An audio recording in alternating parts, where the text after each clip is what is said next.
So we are so excited you guys are here with us today. If this is your first time here at Central Christian Church, this is like the best week to come to, because if these cool kids can't convince you that this is a place that you should come to on a regular basis, then I don't know what will. These are some of our teenagers. We have one adult sitting on this couch. I'm not going to play the game of you guess who, because that might make her feel sad that you can't pick her out. But Hannah, the beautiful redhead right here, she used to be a teenager in our youth ministry and now is an adult serving these teenagers. That's why she's up here. And we wanted to give you guys a chance to get to know them because we like them a lot. So will you start, Evan? And share. You want to take the mic? Hello, come on. Of course.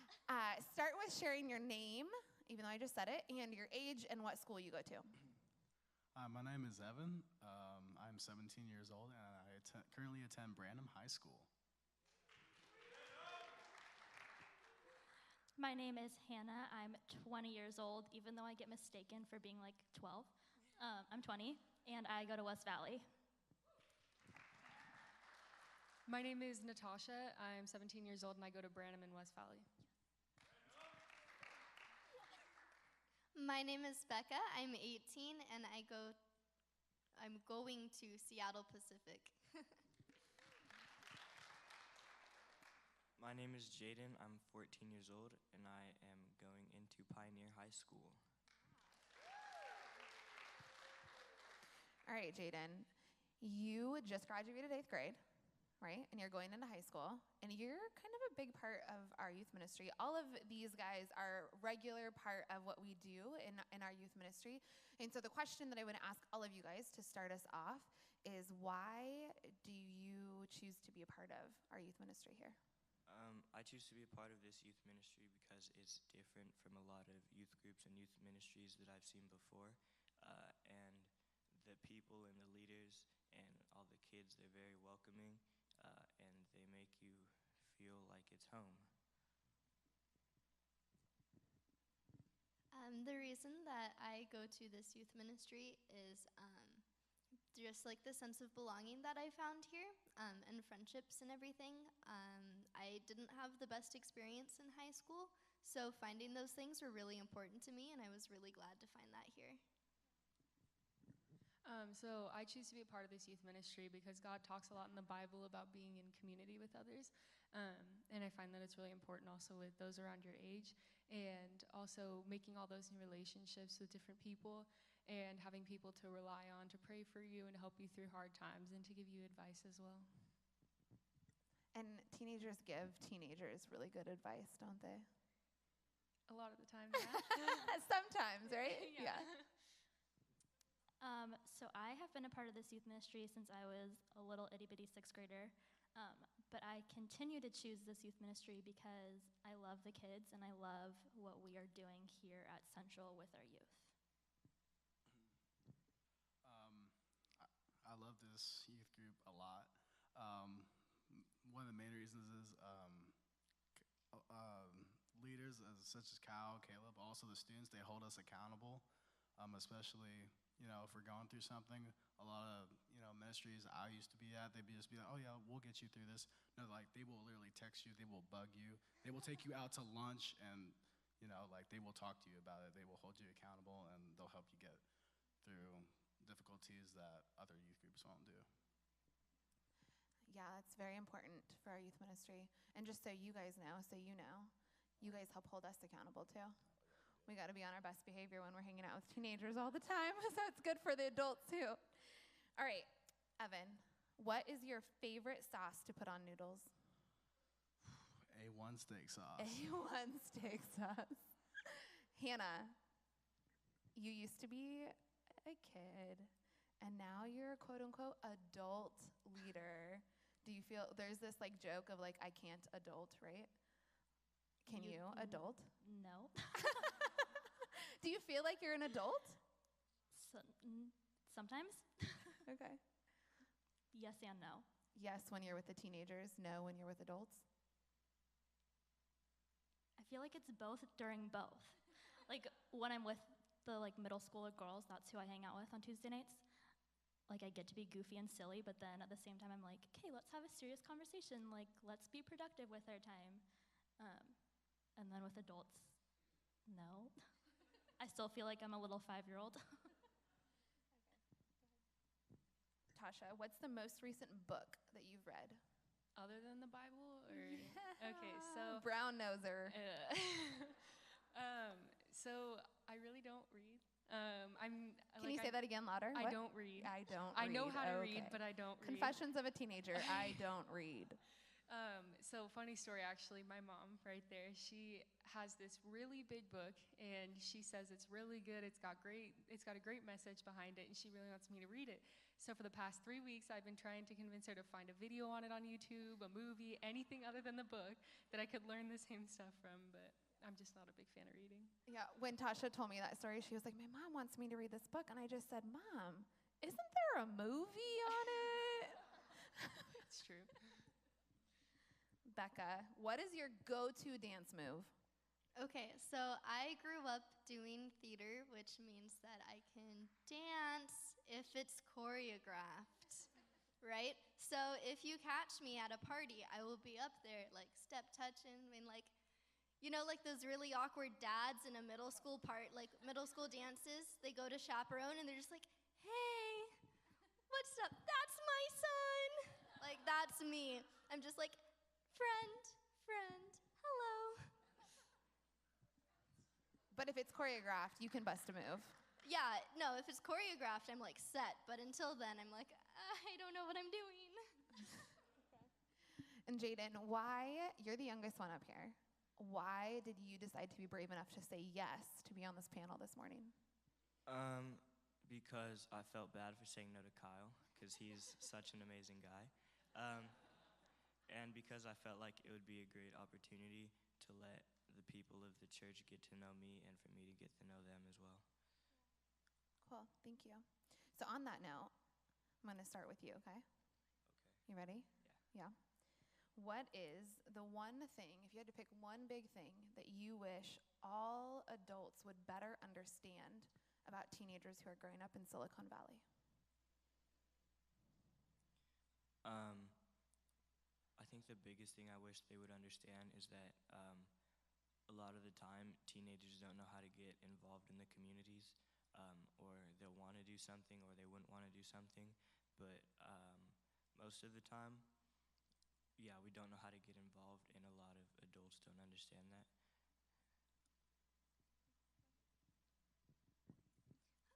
Something that I wish that more adults would realize about teenagers today is that, like, we're doing our best. We have so many expectations that are building on us, whether it's like in school taking really hard AP classes and like having to take like sometimes like 5 of them. That's a lot. Getting good test scores, getting into good colleges, and all of this stuff, like it all builds up. And while that's happening, like we have to manage like relationships and friendships. And social media. Yeah. And like, it's a lot. Like, it's a lot on our plates. And so just like, if you see a teenager, be like nice to them. You know, like we're doing our best, and like that's. Yeah. So don't assume the worst just Yeah. because of their age. Believe that they're doing their best. Yeah. Yeah. Cool. Thank you. Go ahead, Tosh. So I would probably say that for certain teenagers that are really firm in their beliefs and believe really strongly in them, you have to approach them a little softer. In my experience personally, I've had experiences where I talk to people about things, try to get them to understand the other side of a scenario, maybe in an argument that they had with somebody, or trying to express a new idea to them. And if you just present it how it is, like if you say it just how it is and you don't really ease into it kindly or anything, sometimes that can be taken harshly, and that can affect your relationship in the future as well, and they won't consider your perspective as much in the future. So, would you say it'd be easier if you had like trust built with that teenager to speak truth about something? Yeah, I would say that it takes a while for certain teenagers to adjust to people and to trust them and to really take their perspective into account. And it's kind of cool that this generation, like when they believe something, they believe it. That can be cool, right? If they get a glimpse of who Jesus is. Mm-hmm. I agree, especially for the Christians. the teenage Christians right now who are firm in their beliefs and whatnot, going around and sharing to other people and not, just swaying back and forth based on what the trends are or what ideas they hear, but they stick firm in what they believe in, and that's really good. So this is something that I heard at a youth conference that I watched with Kyle and Kayla, and the speaker was saying that teenagers are not a problem that needs to get fixed. Instead, they're a wonder to behold, and that's sometimes hard to remember as a leader. Like, it's really easy to be like, oh, you're being dumb, like, let me tell you what to do. So I have to remind myself, like, no, God made you this way, like, you're little, you're still figuring life out, and just, like, being in awe of how crazy they are. Yeah. Kyle and I even often remind ourselves that same exact language that Hannah's talking about, that these kids are a wonder to behold, not a problem to be fixed. A lot of times as adults, I think that we can just hang out with teenagers, do what we need to do until they become adults. The goal is to fix them, to become these proper adults that can function in society. And we oftentimes are reminding each other that the way they think is just incredible, isn't it? It's like, wow, you thought it was a good idea to throw that thing at the window. You are just a wonder to behold. How did you come up with that? And rather than fixing and teaching in every moment, being in awe of the way that they think and the reality that their whole brain isn't yet developed and all of those kinds of things. Evan, how about you? One thing that I wish adults would recognize about us teenagers, especially in the Silicon Valley, it's a really, top of the line area. It's the most expensive in the United States, is that we are grateful for what we have. I think a lot of adults in Silicon Valley view us teenagers as ungrateful because of all the assets, just all the nice things we have, while, across the country they're working on the farm and, they think we're, not grateful. But I really want everybody to know that our youth ministry, all the kids, all the teenagers, we are thankful and we're grateful, and yeah. Yeah. Evan, what are 3 things you can think of off the top of your head that you're really thankful for? God, my mother, and a roof over my head. And what? And a roof over my head. Roof over your head. Cool. Yeah. Oh, round of applause. You're winning. Thank you, guys. I love your applause. Okay. I feel welcomed. Look, it says, welcome home. Thank you. Evan, if Kayla. you could have been with Jesus from any of the stories you've ever read about in the Bible, you've ever heard anybody teach on, like any story that we know of something cool that Jesus did, which one would you choose to be there with him for? I already know the answer. So it came out of the book of Mark, chapter 4, and it was, yes, Mark chapter 4. Got it memorized. And as you know, Jesus and his men were at sea. There's a lot of waves, just a whole bunch of angry clouds, and just they're so aggressive and violent in the sky. And, Jesus is asleep, and, the men are all freaking out. They're like, what do we do? What do we do? And so they're freaking out, and they're losing faith. And then Jesus, comes out of nowhere and just says, stop. And then the clouds go from angry and violent to happy and calm. And then the waves go from angry and violent to happy and calm and smooth. So, yeah. So it relates to life, because a person can be having the most difficult time, or all that weight can just be piling on them, and they can feel like a 5,000-pound stone's on them. But then God can say, and then you're free. Have you ever experienced that with God before? Oh, yes, I'm telling you. Oh, a bunch yes. of times. I'm telling you, a bunch of times, guys. Yeah. I just feel like I have especially, during baseball season, we were struggling, and school was really getting hard, and I was kind of dragging along. But then, I was looking in the book of Proverbs, and it was giving me wisdom, and so kind of get that weight off my plate. I like that. Thank you. It went from angry and frustrated to It's happy. happy I and like calm. that. Yeah. Yes, that's good. Thank All right, you. let's pass it off to Hannah on the happy and calm note. How about you, Banana? I call her Banana. Oops. Everybody else does, it's fine. Which story would you choose? So mine isn't like one specific story, but I would just love to have sat around the table with Jesus, like at any of the times he was sitting around a table with people, even just like being a fly on the wall in the background. I just think it'd be so cool to hear like what small talk were they talking about, or like was Jesus being Jesus and like preaching the word while they're like sitting eating their spaghetti. Also the food, like I love food, so And that's did a they plus. have spaghetti back then? Maybe. Yes. Why not? Let's go with it. Yeah, Yes. sure. They had spaghetti. I love it. So not one story, but even if you could just be a fly, you would just want to follow around and see the small moments that didn't even get recorded. Yeah. That's a that's a good answer. She's a leader. That's why it was such a good answer. Okay, so I would say the night before Jesus was crucified, it was in Matthew, when he was underneath the tree and he was sleeping the night before, and God sent him the dream with everybody that he was going to die for the next morning. And he saw everybody that was going to live on earth, everybody that he was dying for and what he was being sacrificed for. And I would love to be there in the moment and be able to see the dream and be there and experience it with him and be in that moment. Similarly to Evan, that is the same story that I would have picked, but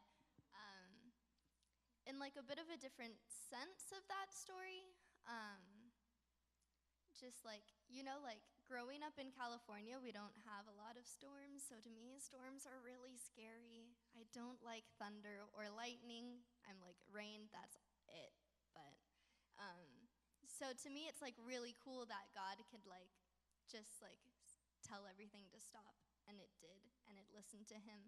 And for me, like in life, that makes sense too, because like, there's some times when things just keep hitting you and hitting you and hitting you, and it gets like really overwhelming and really stressful, and to know that you can like depend on God to like say stop and everything will calm down and it'll be okay. So I asked Evan if he's ever experienced this, but I wonder for you, have you ever felt like you were the one that was like the crazy wave and all overwhelmed, and like he to you said, stop? Yeah, I feel like a crazy wave a lot. Yeah? Yeah. So sometimes it's the things around us and sometimes it's Yeah. just us. Yeah, that's cool. Good. My story that I would want to be there is probably in Exodus when Moses split the Red Sea.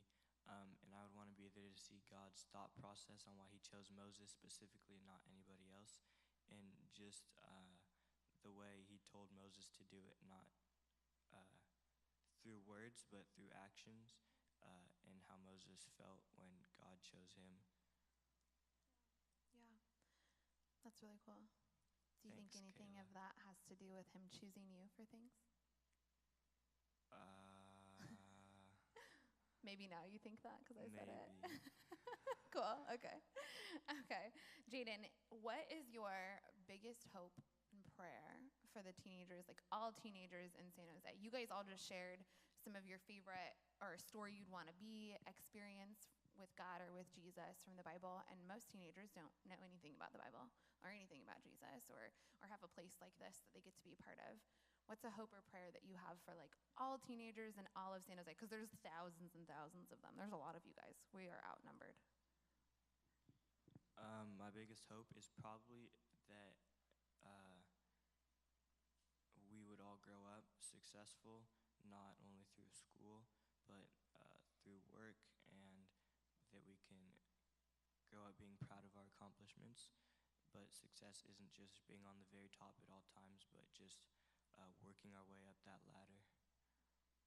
So how would you define success? How do I know when I'm successful? That you can find your way through things, like just the simplest task, and you finish it, you're successful in that. When you've come to a place that you've kind of built a good enough navigation system Yeah. to make, good. I like that. Thank you. How about you, Beck? I think that it's important for teenagers to know that like it's brave to step out of your comfort zone, and that like if one of us invites one of our friends to youth group, that it's okay for them to take that risk, and that it can be scary, and that like that's okay. Like it's okay to be scared of the things that you're doing, but to still like step forward and do it is like incredibly brave and courageous.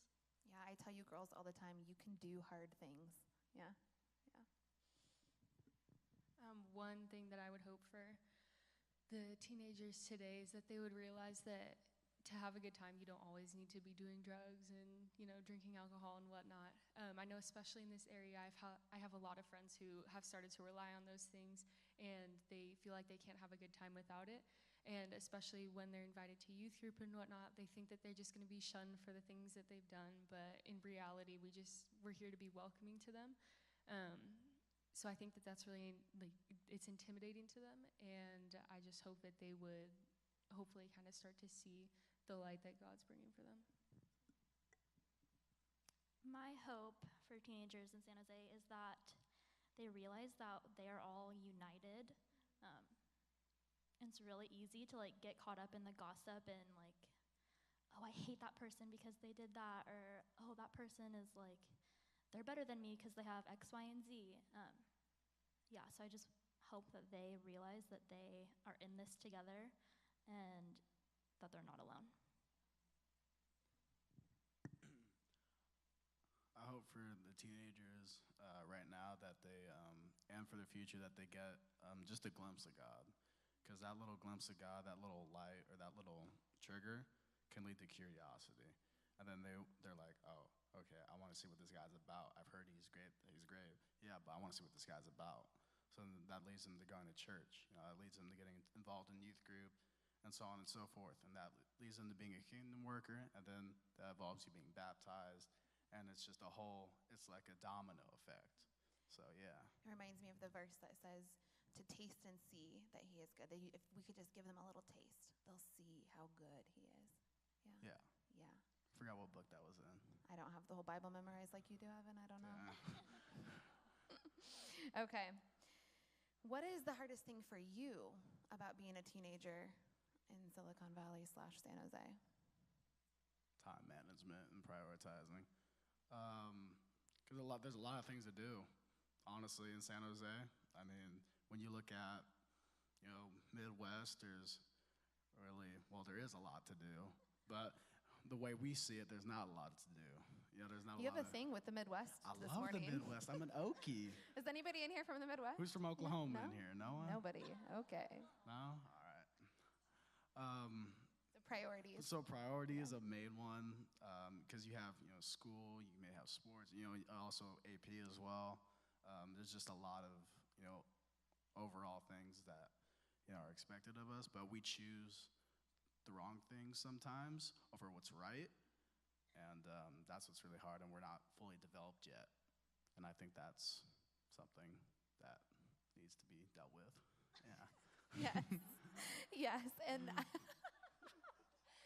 the best way for us to deal with that is to have grace that Yeah, teenagers, yeah. their brains literally, we talk a lot about, and with our adults, their prefrontal cortex is not fully developed, so all of their choices are not logically thought through, and that's just a biological thing. That's not your fault. Yeah, okay, let's go to Hannah. Moving on. Hannah, you're not a teenager anymore. You're 20 now. Yes, I am. You are so grown up. So grown up. This last birthday that you had officially took you out of your teenage years. So if you that's weird. So if you can look back, what was the hardest thing for you about being a teenager? I think all the lies, lies other people tell you, or lies that the devil just puts inside your head, oh, I'm not good enough, I'm not pretty enough, I'm not this enough. I mean, that's hard for anybody. That's still hard for me as a 20-year-old. So I would say the hardest thing about being a teenager, mine's a little more specific to our area, kind of how Evan was talking about. In the Silicon Valley, a lot of people, even adults, kids, everybody, there's a lot of different people who they're working towards success, and that success to them is, the fastest car, the biggest house, when in reality, a lot of people are just straying away from God trying to get these things, and I think it's really difficult to try and look over that as a teenager and not get distracted, not be focusing on all those important things, like what kind of rims you have on your, super fast little Shelby Mustang, but it's more important that we're focusing on our relationship with God, and I think that it's really easy to get sidetracked, and I definitely have done it too. I think the biggest problem for me is like the pressure to make decisions that are supposed to last like a really long time. Going into college, you have to pick a major that's supposed to dictate the rest of your life. And I'm 18 and have how many more years, you know? And it's really scary to think about just like the fact that I'm supposed to be making a decision, and while I might know what I want to do now, doesn't mean that it'll be the same thing like 5 years from now or 2 years from now. So I think like just the unknown of like the next couple of years is like really overwhelming. So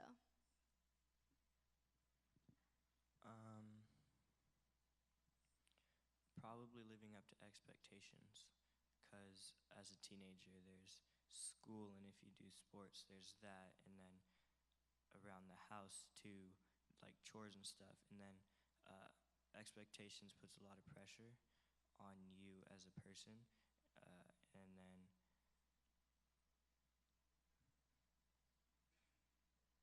yeah, and then expectations is like a hard thing, and I bet all of the teenagers sitting in the pews right now know about that. Yeah, and I would say, even all the adults sitting in the pews, that I know I can identify with some expectations on me that I don't always feel like I can measure up to, or big decisions in my life that I'm not sure I'm making the right one, or the priorities and seeing everything else around me, wanting all the shiny things that everybody else has.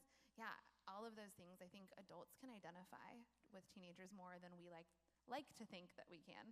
We like to think we're very different from you guys, but I don't know that we are all that much. So let's talk about camp a little bit. All of you guys went to camp.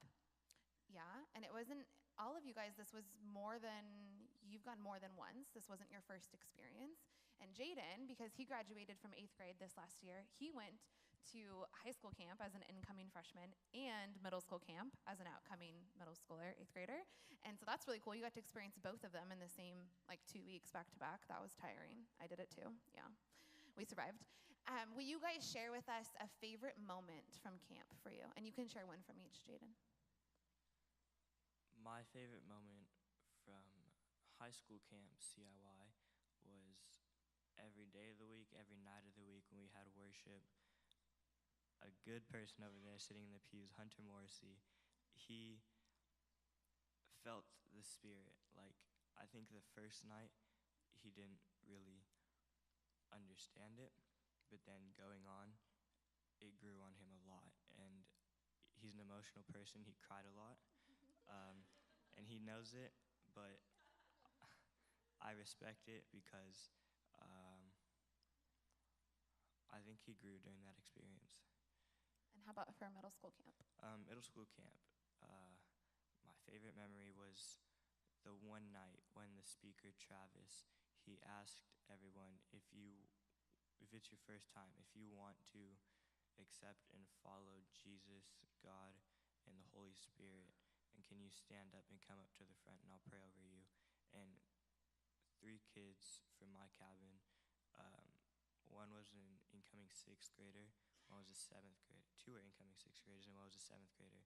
And the fact that I just met all of them, and throughout that week we grew a lot closer than I expected we would.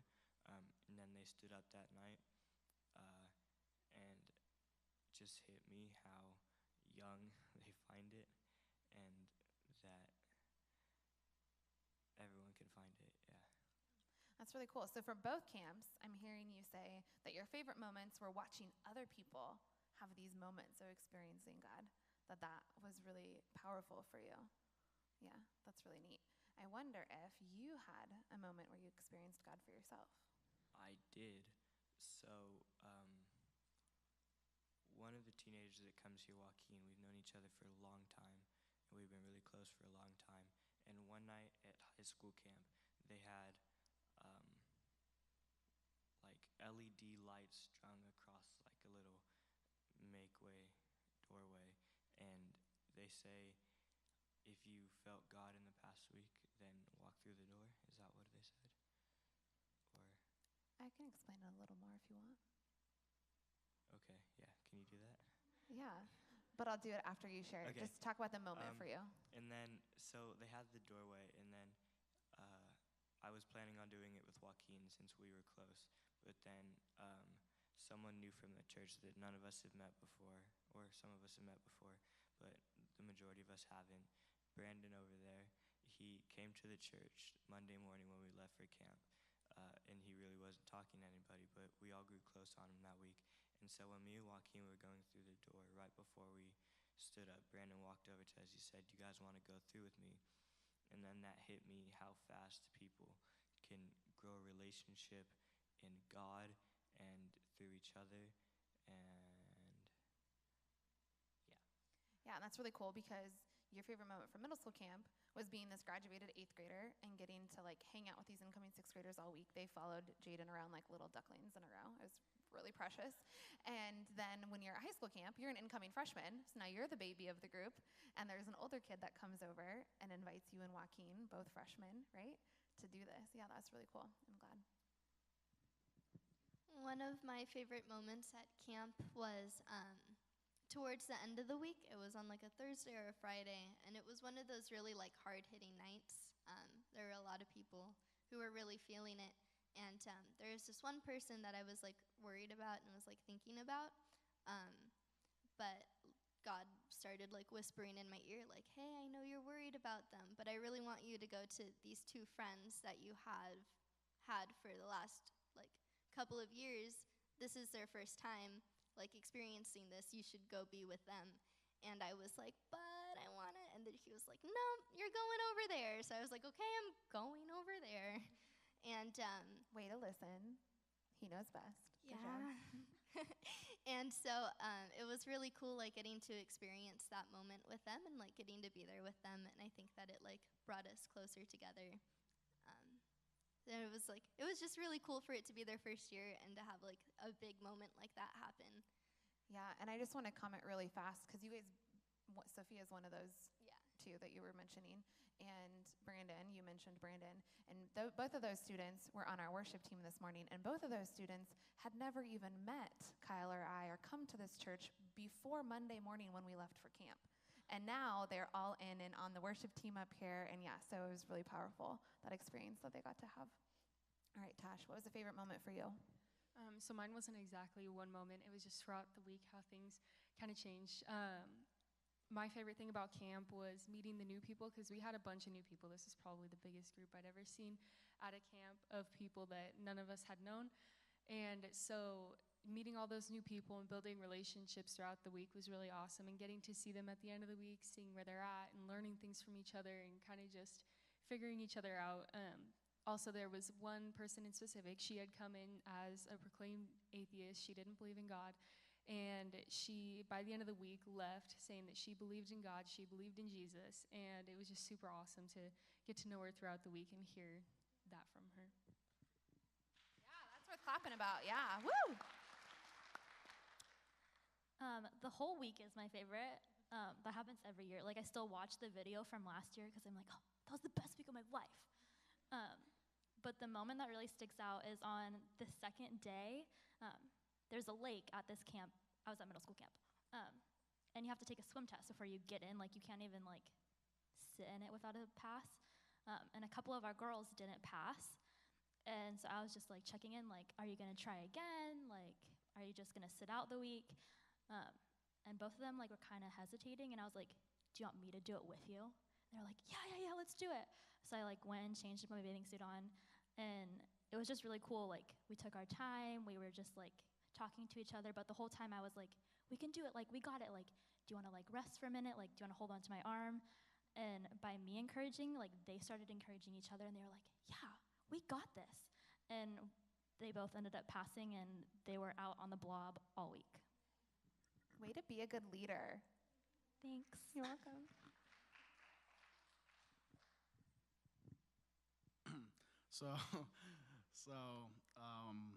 I gotta say it was towards the end of the week, about Thursday or Friday. It was a Thursday night, I remember correctly. There was like Jane said, there was a doorway, and it was highlighted or attached with LED lights, and it was a night where when you walked through it, you kind of be, you'd be that sin or that struggle you'd have, it'd be just washed away, kind of. And I was getting really emotional. I was gonna ask Paul, our intern over there, if he could go in with me, walk with me. And when I asked him, like, Paul, can you go through the doorway with me? I was tearing up. And then he started tearing up. He was like, yeah, man, I'll walk with you. And I was happy. He was happy we were crying. And he prayed for me.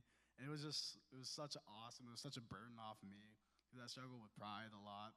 And I'm a very prideful person. I'm not proud of that, but I definitely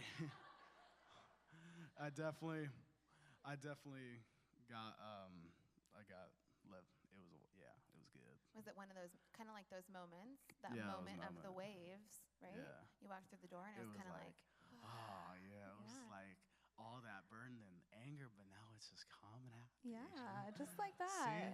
I could be like a Jesus story Bible.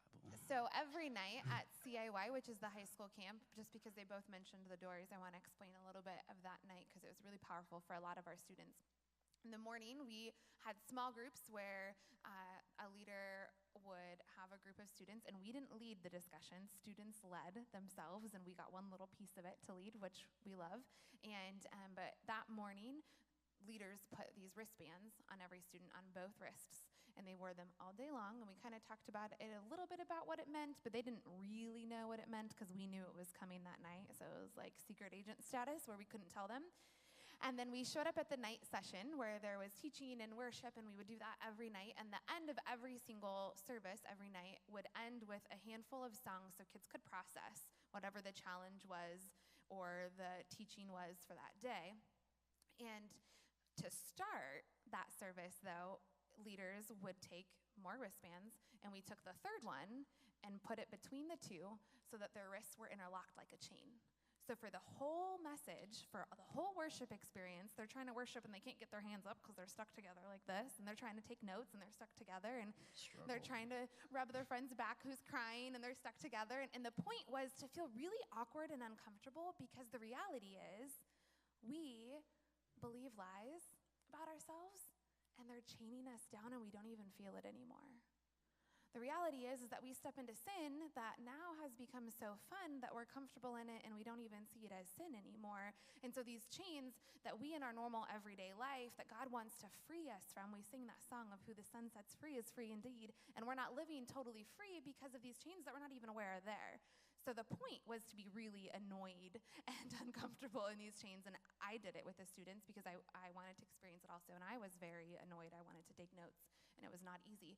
And then by the end of the session, right before they would close out in some songs, we went down a row and broke chains for the person sitting next to us. So a leader started on one end of the entire gymnasium and said something about how they're free because of Jesus and pulled their arms apart to break their chain for them. And then they would turn around and do it for the person sitting next to them. And it went all the way down. It was a chain reaction, right, of breaking these chains down the whole row. And it was an experience of recognizing I don't have to do this by myself. I don't have to hold myself accountable and live alone in these chains and in my freedom either. And so then from there, during worship, we got an opportunity. Every night there was an opportunity. Every student didn't have to do it if they didn't want to, where there were these LED lit up doorways all around the room. And if students wanted to commit to walk through that door and say, I'm never picking that chain up ever again, then they were invited to grab somebody that they trust, who they were going to give permission. Every student that came and grabbed me, I asked them, do I have permission to really hold you accountable when we get home? I'm not walking through that door unless you mean it. And they were giving that person permission to walk with them and hold them accountable, and they would walk through the door together and celebrate or pray, and it was a symbol of, I don't want to pick that chain back up. And it was a really powerful moment, I think, for everyone who was there, whether they walked through the door or not. So we're going to show you guys a video now of CIY.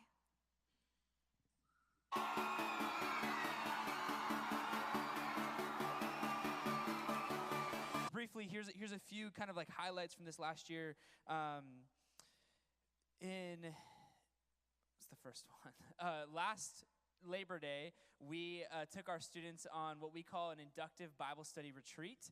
And this was a first. This was new for a lot of our students. And we got away for a weekend to study the book of James.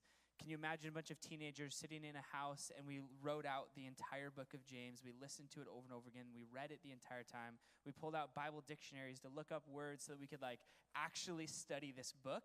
And students, every time we do these types of events, it is so transformative to believe that what the Bible says matters, that the Bible's words have weight for their lives. It's not just some old book with old words. So I love these retreats. The retreats we do are so impactful. Quick plug, we're going on one at the end of the month.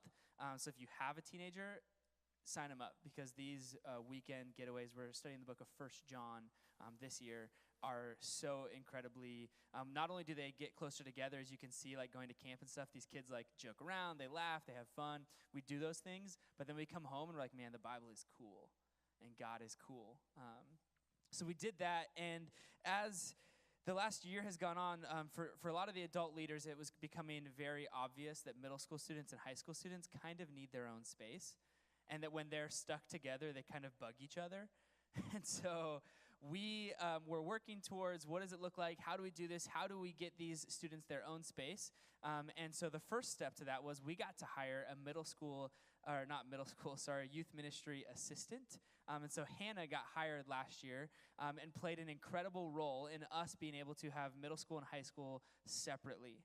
And so then in November of last year, we split them up. We branched our youth ministry into 2 ministries and gave them their own space, because middle schoolers want to be able to play games and have fun and do crazy things and just be silly and not worry about what the older kids think of them.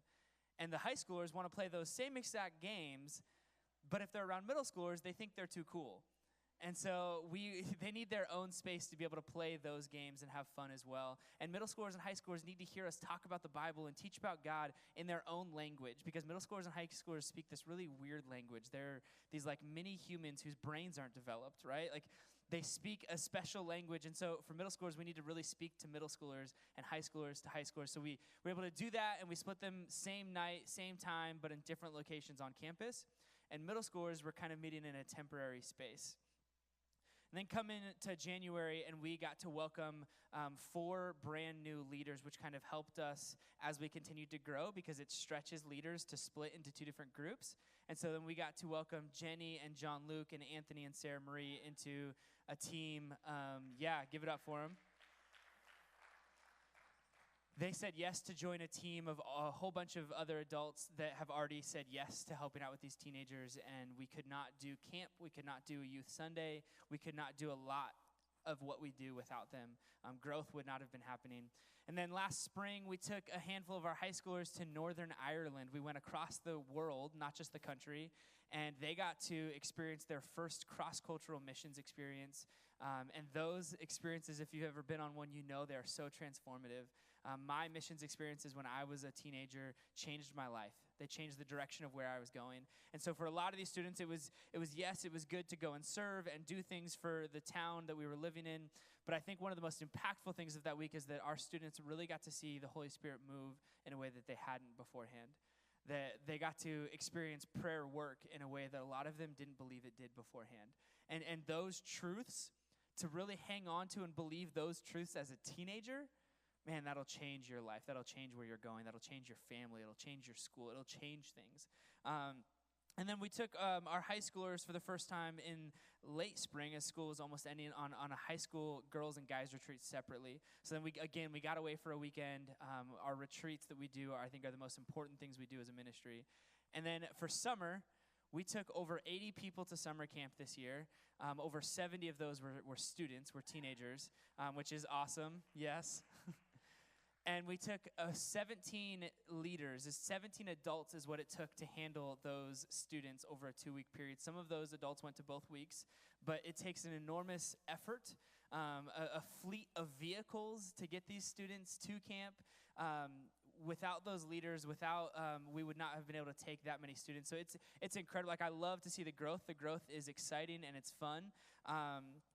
But there are 3 things that are really common major hindrances to growth in churches. A lot of youth ministries go through them. One of them, one of the major hindrances is physical space. if a church does not designate like an actual space, a room, whatever, to students, to kids, then those students will come in and they might feel welcomed, they might enjoy the teaching, they might think the adults are cool, but if they don't think that there's actually space for them, they won't believe that they belong. And that goes against everything that we want you to believe here at Central. We want you to know and to believe that you belong, that you are welcome here. And we want the same thing for our students. And so, first of all, I'm so thankful that we get to build our students their own spaces. We are literally in the middle of a construction project. So if you've worked at all on that, I want to say thank you, because that is so much bigger than just painting walls or ripping up carpet. Like, you are literally creating the space where hundreds of students are going to come in and hear about Jesus for the first time.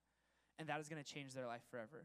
And I'm thankful that we are at a church that in the middle of a pastoral search, our elders have said, yes, let's do it. Let's build this for your kids, for our students, because it matters that much. Like, that is a big deal, and not every church has that. Not every church goes through that. Another major hindrance to growth is adult leaders who are willing to invest in and love on students and teenagers. We will only grow as big as our volunteer team. We will only be able to love on and minister to as many students as we have adults for. Jesus had 12 that he really connected with, and then within that 12, he had 3 that was even closer to him. And so for us, we believe that the more loving and caring adults, our adults we have the best leaders. Just so you guys know, students, we have the best leaders in town. Our leaders will, yes. They don't just give up Tuesday nights, they give up their weekends. They take vacation days from work to come hang out with you guys at camp and go on retreats and these kinds of things. So I am so thankful, but I want to use that as a plug to say, if you want to see our church grow, I think it's going to happen in our students and our kids, and oftentimes our kids and our students bring their parents. And so if you want to see our church grow, join the kids, join the youth.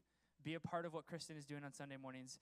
Be a part of what our students are doing, because it is not easy.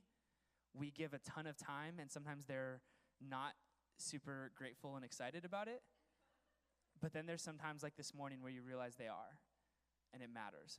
So that's the second common hindrance. The third one is a church body that doesn't back up the youth ministry, a church body that doesn't value and recognize the importance of pouring into the next generation. There are some churches out there who don't create spaces for their youth ministry. There are churches out there that don't give finances, dedicate them to kids and youth. There are churches who don't care to provide space on a stage for students, teenagers to stand up here and lead and to pray for the adults and stuff. And so thankfully, I'm not describing our church clearly by this morning, but I want to challenge us as a church to go a step further, to not just value our students, not just value the students that you know, but the students that we don't know yet. There are thousands of teenagers in the Silicon Valley, thousands of teenagers within a 15-minute drive of our church who don't know Jesus, who've never heard of Central, who think that Christians hate them. There are so many students and teenagers out there who need to know, because I've been in San Jose now for just a little over 2 years, and I believe that when teenagers hear about Jesus, most all of them respond and say yes. Like, this is a place that is ripe for Jesus to take over. But we have to be the kind of church that is willing to not just care about our kids, but to be willing to maybe do some uncomfortable things to care about those kids, the not yet churched kids, the not yet Christian kids. I want to be the kind of church that's not just a part of this movement, but is leading the forefront of the movement for San Jose to change. Because I believe God wants to see revival happen. He is always stirring in the hearts of his people, and I believe it's going to happen through the next generation. I believe that the next generation has the combination of foresight for what our city needs, but also the passion. And you hear these kids talk about Jesus, and watching some of these students worship Jesus, I am so challenged for myself. And so I want to be the kind of church that recognizes that and says, yes, we will get over your ripped jeans. Yes, we will get over when you run through the church. We will get over when you jump over a pew. These uncomfortable things sometimes, or if they sit in your spot sometime. Ooh, watch out. We all moved this morning to the front from the back. So I hope, So I am so excited because God has done a ton in 1 year. We've doubled in size for our camps and our leaders, and we've gone to these retreats, and we went across the world to Ireland. In 1 more year, what more could he do? What more could God do through our students and their schools and their families? What more could God do through our church if we continue to value not just our kids, but our neighbors who don't go to our church? Our neighbors' kids, our neighbors' grandkids, right? This isn't just a student thing. This is a church thing. We scholarshiped as a church 28 kids to come to camp this year.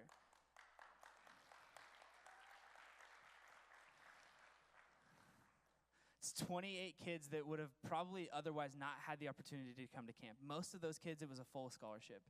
And camp changes lives every single year. Kids come in not believing God is real or cares about them, and they leave changed, absolutely changed. You heard one of them share about a student who came in as an atheist and who came out differently. We have students on stage this morning who before camp didn't ever come to our church.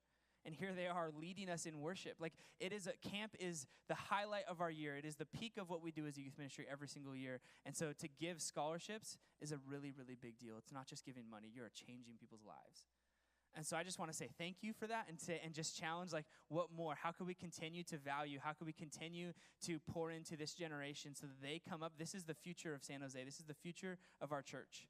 Let's pour into what they have and who they are.